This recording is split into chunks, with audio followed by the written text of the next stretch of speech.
इस कार्यक्रम को जॉयस मायर मिनिस्ट्रीज के मित्रों और भागीदारों द्वारा संभव बनाया गया है।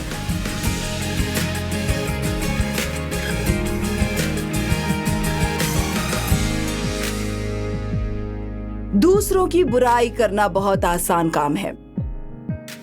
दूसरों में गलतियां ढूंढना भी बहुत आसान काम है, लेकिन इससे हम आगे नहीं बढ़ते। अगर हमें आगे बढ़ना है तो हमें सबसे पहले ये देखना होगा कि हम क्या कर रहे हैं। कितनी बार हम सोचते हैं कि हमें उस तरह से जीने की जरूरत नहीं है जैसे हम जी रहे हैं, पर मेरा यकीन मानिए, परमेश्वर चाहते हैं कि आप एक अच्छा जीवन जिए जिसके लिए शांति चाहिए। मैं आपसे एक सवाल पूछती हूं, आप किसे बदलने की कोशिश करना चाहते हैं?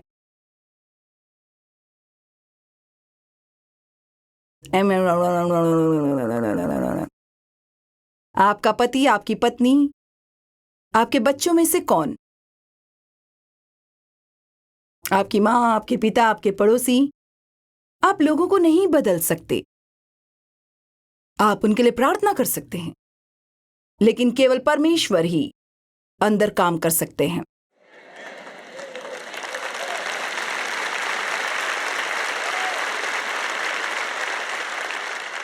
और डेव हमेशा लोगों को याद दिलाना पसंद करते हैं, जब आप किसी के लिए प्रार्थना करना शुरू करते हैं, वास्तव में ईमानदारी से उनके लिए प्रार्थना करते हैं, सबसे पहले कभी भी परमेश्वर से किसी और को बदलने के लिए ना कहें, पहले खुद को बदलिए।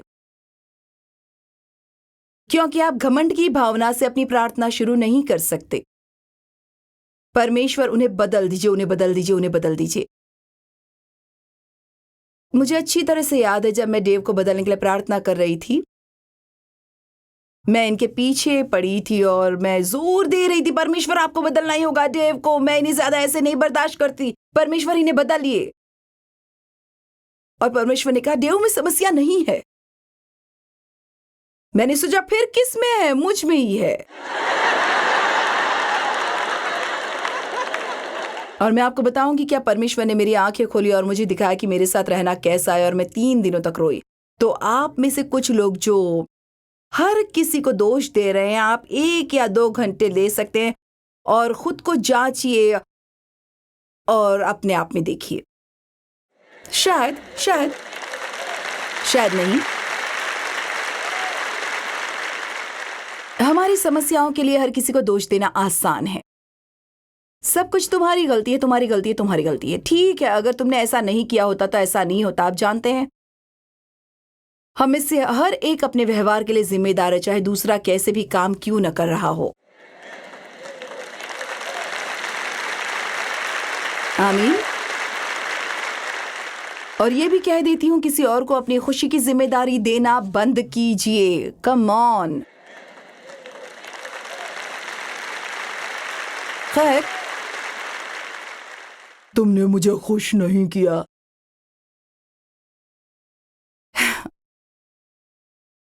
ये मन की दीनता है और मुझे ये पसंद है। अपने बारे में कम सोचे, बल्कि अपने बारे में कम सोचे कि मैं इसे फिर से कहूंगी, विनम्रता मन की दीनता है। दूसरे शब्दों में, आप अपने बारे में उतना अधिक नहीं सोचते जितना आपको सोचना चाहिए।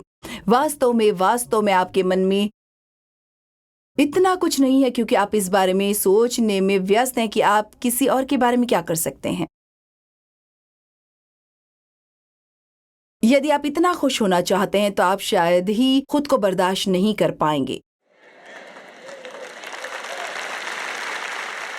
आप स्वार्थी होने पर काबू पाने के लिए परमेश्वर से अपने अंदर काम करने के लिए कहते हैं, और ये आसान नहीं होता और ये एक आजीवन परियोजना होगी। लेकिन हम में से कोई भी एक ही समय में स्वार्थी और खुश नहीं हो सकता। देखिए, मैंने सोचा, ओ आप समस्या है, आप समस्या है, आप समस्या है, आप समस्या है, आप समस्या है। मैंने कभी कभी ये सोचा कि परमेश्वर समस्या पर शैतान निश्चित रूप से समस्या है। हम सब उसे दोष देना चाहते हैं, लेकिन समस्या मैं थी। इसका मतलब ये नहीं था कि बाकी लोग ठीक ठाक कर रहे थे, लेकिन शैतान इसे पसंद करता है जब वो ये सब देखता है कि हमारे साथ क्या गलत हो रहा है, क्योंकि तब हम इस पर ध्यान नहीं देते कि परमेश्वर हमें क्या करने की बात कर रहे हैं, और इसलिए कभी कुछ नहीं बदलता है। तो ये अपने बारे में कम नहीं सोच रहा है, लेकिन ये अपने बारे में कम सोच है। मेरे परमेश्वर, क्या आप कभी भी मुझसे परेशान नहीं होते?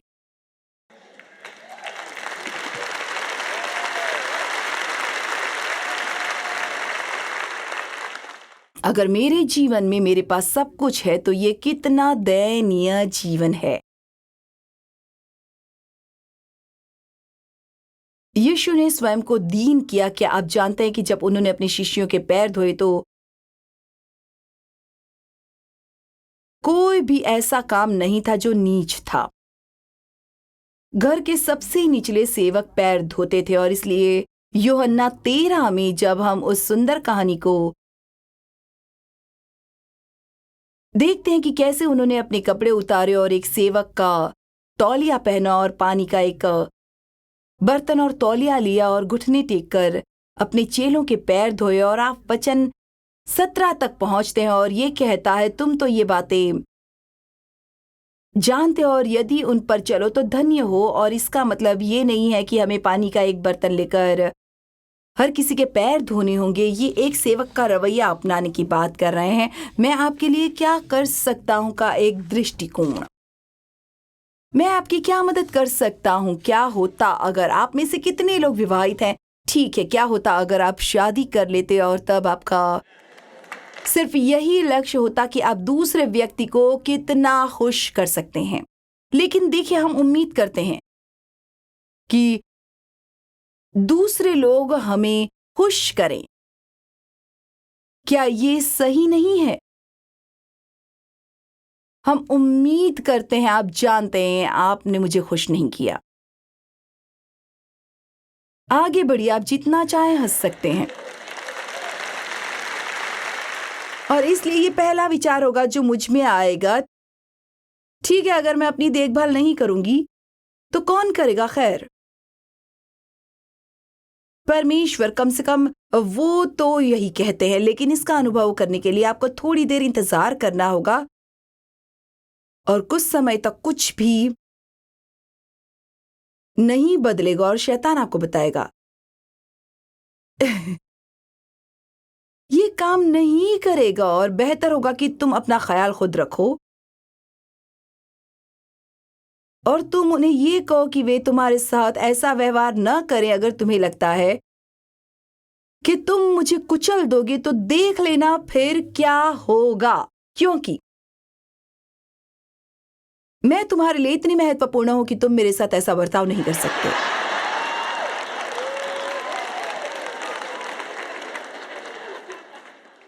कम ऑन, मेरे कुछ रिश्तेदार यहां से बाहर हैं। ही केवल मैं ऐसा प्रचार कर सकती हूं क्योंकि मैंने ऐसे ही जिया है और अब भी इसी तरह से जी रही हूं। मैं इन सब से गुजरी हूं। देखिए, जब आप मेरी तरह बड़े हुए होंगे तो आपके पास भी कुछ बुरा हुआ होगा। अगर मैं अपना ख्याल नहीं रखूंगी तो कोई भी नहीं रखेगा, और मुझे किसी पर भरोसा नहीं था, खासकर किसी पुरुष पर। और फिर आप शादी कर लेते हो, और फिर अगर आप बाइबल के बारे में गंभीर हो जाते हो और आप उन वचनों के सामने आते हो, कहता है कि एक पत्नी को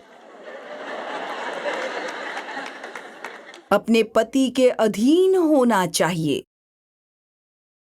ओह, मैं अब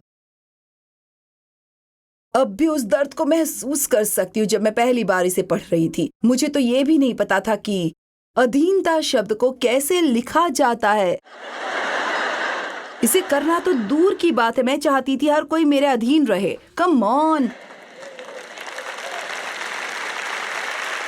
इसे छोड़ना और अपनी देखभाल करने के लिए परमेश्वर पर भरोसा रखना बहुत दर्दनाक होता था। मुझे लगता है आज रात आपको मैं सच में क्या करने के लिए कहने वाली हूँ, बहस करना और लड़ना और लोगों पर क्रोधित होना और लोगों के साथ बहस करना बंद कीजिए और अपनी देखभाल करने के लिए परमेश्वर पर भरोसा कीजिए।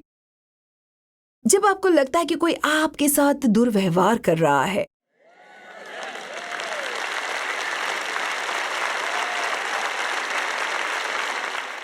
तो बाइबल जो कहती है उस पर विश्वास करें कि मैं तुम्हारा रक्षक हूं, मैं तुम्हारा रक्षक हूं।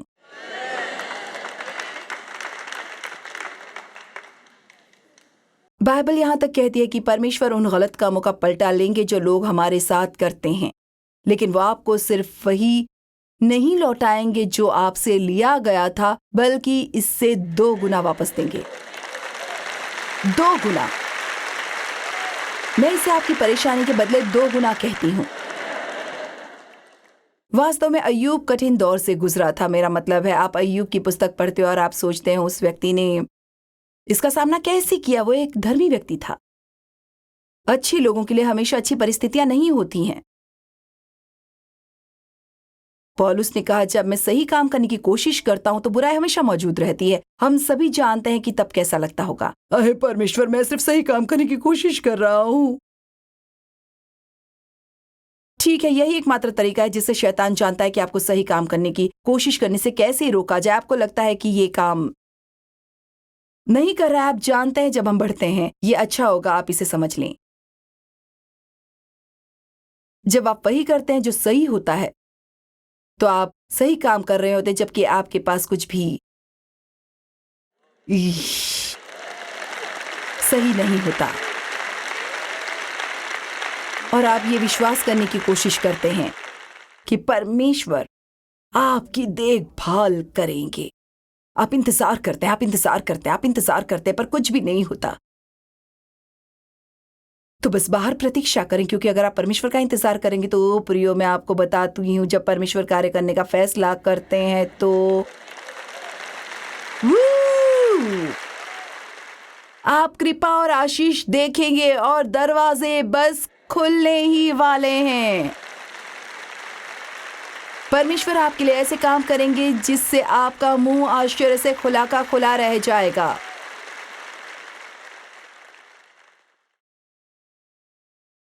परमेश्वर ने इस दुनिया में मेरे लिए दरवाजे खोल दिए हैं जिसका मेरे लिए कोई मतलब भी नहीं है। तो हम खुद को कैसे विनम्र कर सकते हैं, अपनी चिंता परमेश्वर पर डालने और ये विश्वास करने के द्वारा कि कोई हमारे साथ चाहे जो भी करे, वो हमारे साथ कितना भी दुर्व्यवहार क्यों ना करे, परमेश्वर हमारी परवाह करते हैं और वो हमारी देखभाल कर रहे हैं और करेंगे। अब मैं उस बारे में बात नहीं कर रही हूं कि कोई आपको गाली दे या आपको पीटे या इस तरह की हरकतें करे। मैं ऐसा नहीं कर रही हूं। इसलिए मैं जो कह रही हूं उसे संदर्भ से बाहर न ले जाएं। जाहिर है परमेश्वर नहीं चाहते हैं कि कोई आकर आपको पीटे, लेकिन मैं सिर्फ उन सभी सामान्य चीजों के बारे में बात कर रही हूँ जो हर किसी के जीवन में होती हैं। मैं आपके बारे में बात नहीं कर रही, लेकिन मैं खुद की देखभाल करने की कोशिश में थक गई हूं और इसलिए मैंने आत्म देखभाल से सेवानिवृत्ति होने और एक बड़ी पार्टी देने का फैसला किया है। अब जाहिर है मैं सिखाती हूँ कि हमें अपना ख्याल रखना चाहिए, लेकिन मेरा मतलब ये नहीं है कि हर कोई हमारे साथ कैसा व्यवहार करेगा और वे हमारे बारे में क्या सोचेगा। ये सब बकवास। आप में से कितने लोगों को लगता है कि आप अपने जीवन में बहुत अधिक शांति प्राप्त कर सकते हैं अगर आप हर किसी को प्रभावित करने की कोशिश करना बंद कर देंगे और इतना ध्यान रखेंगे कि वे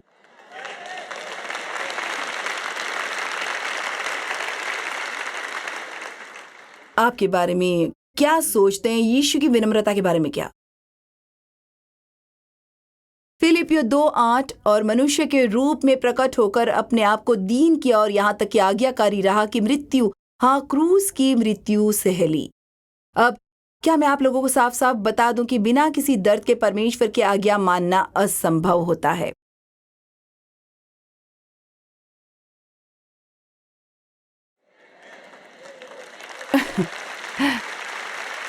क्योंकि जब परमेश्वर हमारे दिल में कुछ ऐसा करने के लिए डालते हैं जो हम नहीं करना चाहते, तो हमारे मांस का छोटे से छोटा टुकड़ा हम पर चीखता है। इसलिए जब बाइबल दुख उठाने के बारे में बात करती है तो ये पीड़ित आपदाओं और भयानक चीजों के बारे में बात नहीं करती जो आप जानते हैं आपके साथ नहीं होनी चाहिए, बल्कि ये बात करती है, मेरा मतलब हम काफी पीड़ित हो जाते हैं जब हम काफी कुछ बुरा कहना चाहते हैं जिसे हम शायद ही बर्दाश्त नहीं कर पाएंगे, लेकिन हम जानते हैं कि पवित्र आत्मा हमें कहते हैं कि श्श्श। और आपका मांस कहता है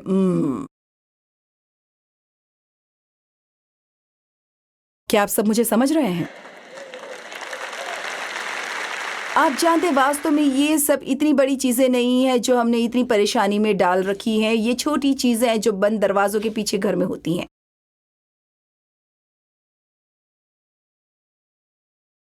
एक महान वचन है और मैं अब भी अपने नोट्स के पहले पृष्ठ पर हूं, इसलिए नहीं, मैं अब तक अपना पहला पृष्ठ भी पूरा नहीं कर पाई हूं।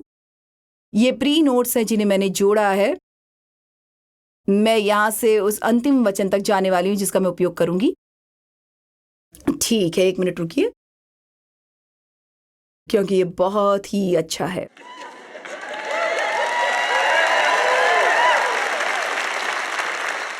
ठीक है, याकूब 3 में ये बात करता है कि कैसे झगड़े विद्रोह के लिए दरवाजा खोलते हैं। वचन 14 याकूब 3, हम 13 से शुरू करेंगे। याकूब 3:13 में कहता है, तुम ज्ञानवान और समझदार कौन है जो ऐसा हो वो अपने कामों को अच्छे चाल चलन से उस नम्रता सहित प्रकट करे जो ज्ञान से उत्पन्न होती है। पर यदि तुम अपने अपने मन में कड़वी डाह और विवाद रखते हो जो कि झगड़े और स्वार्थी हैं, तो सत्य के विरोध में घमंड न करना और न तो झूठ बोलना। ये ज्ञान वो नहीं जो ऊपर से उतरता है, वरन सांसारिक और शारीरिक और शैतानी है। वचन 16, आप में से कितने लोग ये सोचते हैं कि आपके यहाँ विद्रोही बच्चे क्यों हैं? मैं आपको बताती हूँ, जहां भी डाह ईर्ष्या झगड़े होते हैं, झगड़े माता पिता हर समय बहस करते हैं, एक दूसरे के बारे में अपमानजनक बातें करते हैं। वचन 16, या तो बच्चों से या फोन पर किसी और से, ऐसा जहां प्रतिद्वंदिता और सामर्थ्य, महत्वाकांक्षा, भ्रम, अशांति, वैमनस्य, विद्रोह और सभी प्रकार की बुरी और नीच चाल चलन भी होते हैं। बच्चों को हर समय अपने माँ बाप की बकबक सुनने के लिए नहीं बनाया गया है। हर समय एक दूसरे से याक याक याक याक, वे जानना चाहते हैं कि आप एक दूसरे से प्यार करते हैं। जब वे जान लेते हैं कि आप एक दूसरे से प्यार करते हैं तो ये उन्हें आत्मविश्वास दिलाता है और ये उन्हें आपके द्वारा कही गई हर बात के खिलाफ विद्रोह करने की बजाय आपका सम्मान करने का कारण बनता है। अब मुझे पता है कि आज रात में यहाँ एक बड़ी दावत देने जा रही हूं, जितना हो सके खाएं, और मैं आपसे वादा करती हूं कि कल और भी होगा। लेकिन मैं वचन 18 पर जाना चाहूंगी और हमें बस थोड़ा समय लेकर और इससे गुजरना होगा। वे इसे स्क्रीन पर डाल देंगे और धार्मिकता की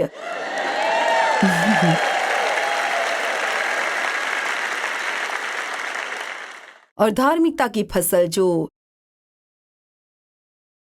विचार और कर्म में परमेश्वर की इच्छा के अनुरूप है। इसलिए जब हम मसीह को ग्रहण करते हैं तो परमेश्वर हमें अपनी धार्मिकता देते हैं। यह हमारे लिए एक वरदान है, लेकिन एक फसल होनी चाहिए। परमेश्वर इस बीज से फसल चाहते हैं जो वो हम में बोते हैं। वो चाहते हैं कि इससे एक अच्छा फल आए, जो तब आता है जब हम विचार और कर्म में परमेश्वर की आज्ञा का पालन करते हैं, ना कि सप्ताह में सिर्फ एक बार जाकर चर्च की कुर्सी पर बैठते हैं और अपनी बाइबल में वचनों को रेखांकित करते हैं, बल्कि जब हम वो करते हैं जो बाइबल हमें करने के लिए कहती है। धार्मिकता की फसल विचार और कर्म में परमेश्वर की इच्छा के अनुरूप बीज का फल है। अब यहाँ सुनिए, और मिलाप कराने वालों के लिए धार्मिकता का फल मेल मिलाप के साथ बोया जाता, जो स्वयं और दूसरों में शांति के लिए काम करते हैं और शांति बनाते हैं। अब आपको शायद पता नहीं होगा कि इसका क्या अर्थ है, इसलिए मैं आपको ये समझा रही हूँ। अगर आप चर्च जाते हैं या आप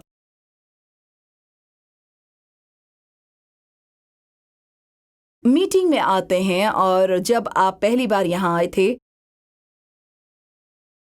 तो आप नहीं जानते थे कि आज रात मैं आपको क्या बताने वाली हूँ। मुझे याद है जब डेव और मैं, शैतान हर रविवार की सुबह किसी तरह की परेशानी पैदा करेगा। बच्चे नाटक करेंगे, हम कार की चाबी खो देंगे, बच्चों को उनके जूते नहीं मिलेंगे, जो भी हो, शैतान ये सुनिश्चित करने का प्रयास करेगा कि जब हम चर्च में जाएं तो सब परेशान रहें।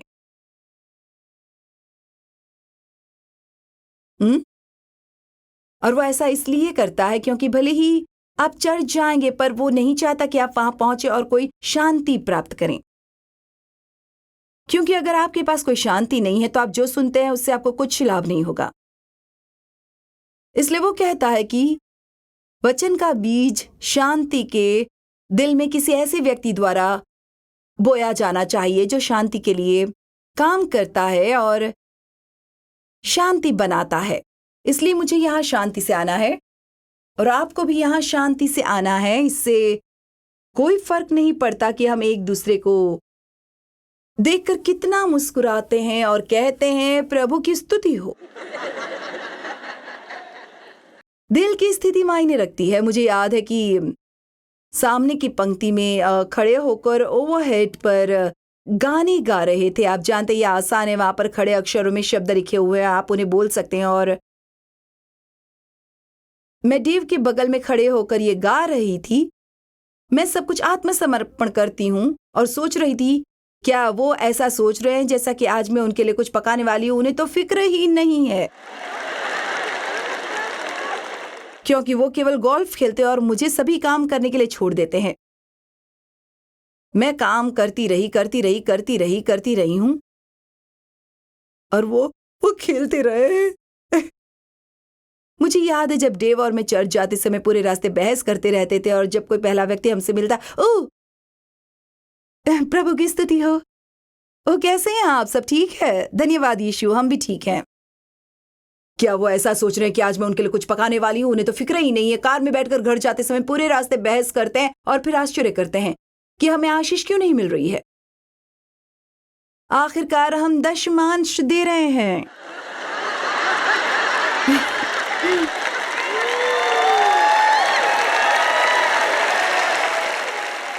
आखिरकार मैं चर्च जा रही हूं, मैं हर दिन अपनी बाइबल पढ़ रही हूं और मैं दशमांश दे रही हूं, पर मैं आशीषित क्यों नहीं हो रही हूं?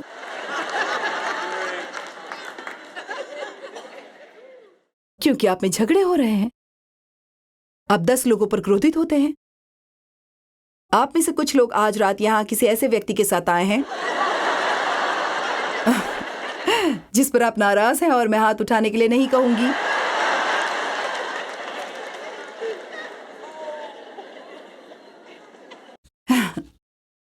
मैं आपसे वादा करती हूं, मैं नाराज होकर कभी इस पुलपिट पर नहीं आऊंगी, कभी नहीं। मुझे परवाह नहीं है कि मुझे कितना घमंड निकलना पड़ेगा, मुझे कितने लोगों से माफी मांगनी पड़ेगी, पर मैं ऐसा नहीं करूंगी।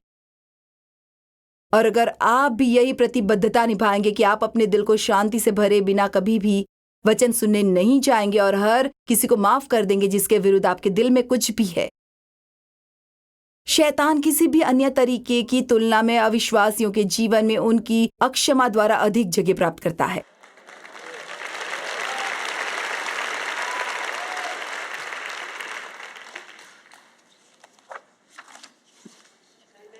शुरुआत पर लौटते हैं।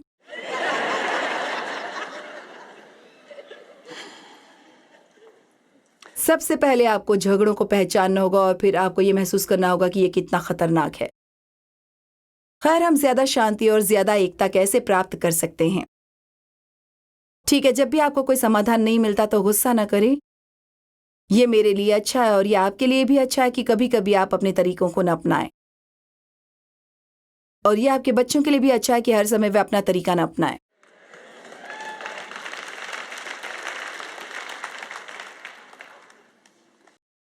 हमेशा अंतिम शब्द असहमति में रखने की आवश्यकता नहीं है। चुप रहना है, इस बार में बहुत समझदार बनना है।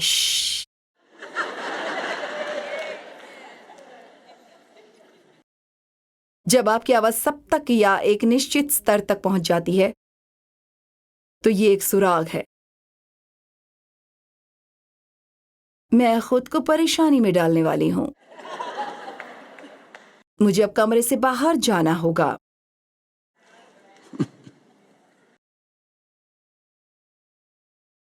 ये स्वीकार करने के लिए तैयार रहें कि आप गलत भी हो सकते हैं, भले ही आपको नहीं लगता कि आप गलत हैं। इस बारे में सोचना भी मुश्किल है ना?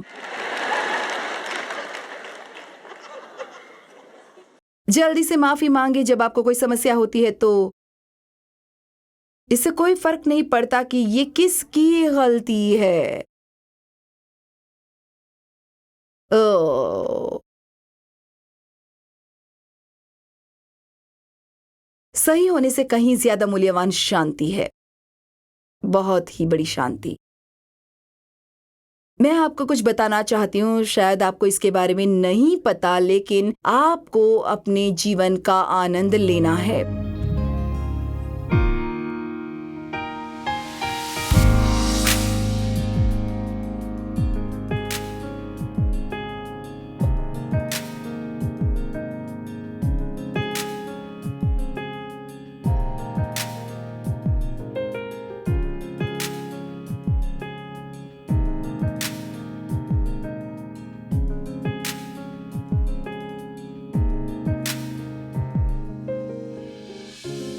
इस कार्यक्रम को जॉयस मायर मिनिस्ट्रीज के मित्रों और भागीदारों द्वारा संभव बनाया गया है।